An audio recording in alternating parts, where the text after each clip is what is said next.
Welcome back to Mysteries Crime Stories. Tonight, we're diving into a case that has haunted Maryland for more than 5 decades. It's a story of a young woman who vanished after a shopping trip. Her body discovered days later in a place few dared to wander.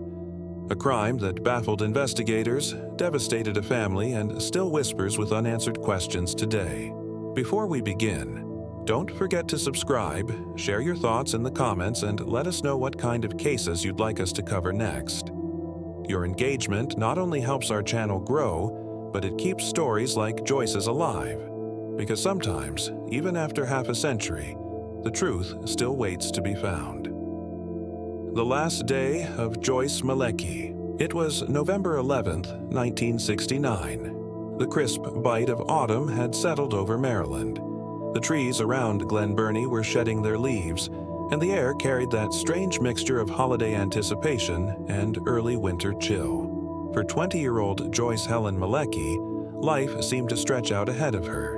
She was young, vibrant, and, like many her age, excited for the coming Christmas season. That afternoon, Joyce set out for a shopping trip at the Harundale Mall, a popular spot at the time, and one of the first enclosed shopping centers in the state. She had plans later that day to meet her boyfriend, a soldier stationed at nearby Fort Meade. But Joyce never made it to that meeting, and she never came home. A family's panic.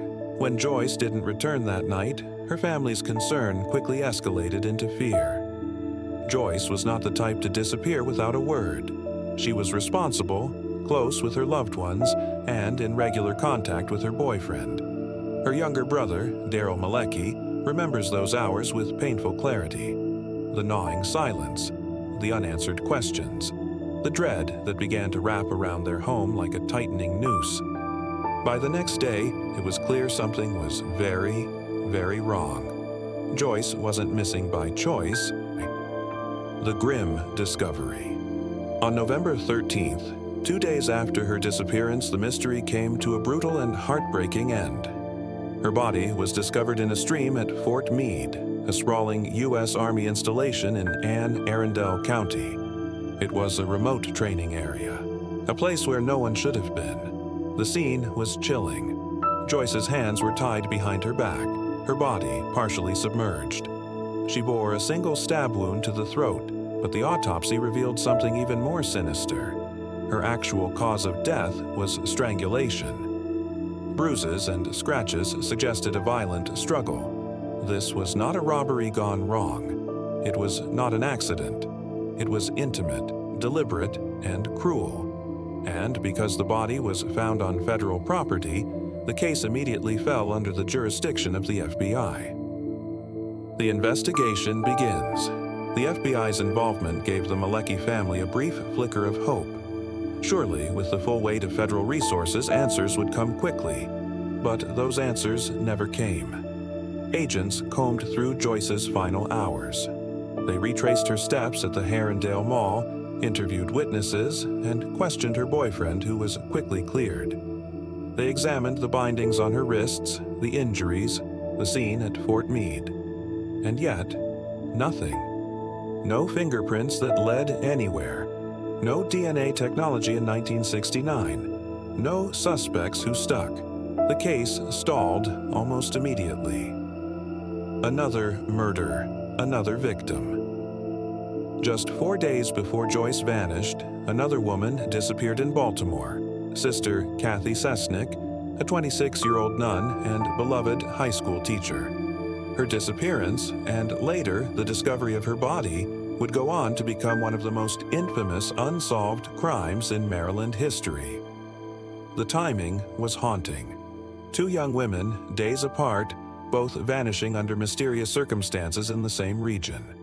Both cases brutal, calculated, and unresolved. Whispers began. Could the two be connected? The shadows of the church. Years later, disturbing allegations would surface about Father Joseph Maskell, a Catholic priest accused of sexually abusing numerous students at Archbishop Keowuk High School, where Sister Cathy had taught. Some survivors claimed that Maskell may have been involved, or at least knew the truth, about Sister Cathy's death. And with Joyce Malecki's murder happening so close in time and place, speculation swirled. The Netflix documentary The Keepers, released in 2017, reignited public interest. Viewers across the world were drawn into the dark intersections of abuse, silence, and murder. And for many, Joyce's name became entwined with Sister Cathy's in a web of unanswered questions. But speculation is not proof. And Maskell's body, exhumed in 2017 for DNA testing, yielded no connection to the evidence. The Malecki family's long wait for Joyce's family. The decades dragged on with no closure. Every birthday, every holiday, every ordinary day, they lived with the wound of not knowing. Her brother Daryl has spoken often of the ache that never fades. "We'd just like to have some answers," he told reporters. "The big answer, what happened? Who did this?" The grief was compounded by the sense that Joyce's case had been overshadowed. Sister Cathy's story drew national attention, while Joyce's murder was often a footnote. But for her family, Joyce was never a footnote. She was their daughter, their sister, their friend. A breakthrough in another case. In 2022, hope flickered once more. The FBI announced it had solved a nearby cold case from the same era. The 1970 murder of Pamela Conyers, another young woman last seen at Harundale Mall. Like Joyce, Pamela had been strangled.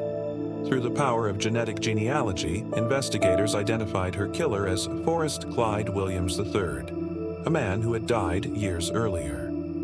The parallels between Pamela's case and Joyce's were chilling. Same mall, same method of death, same era.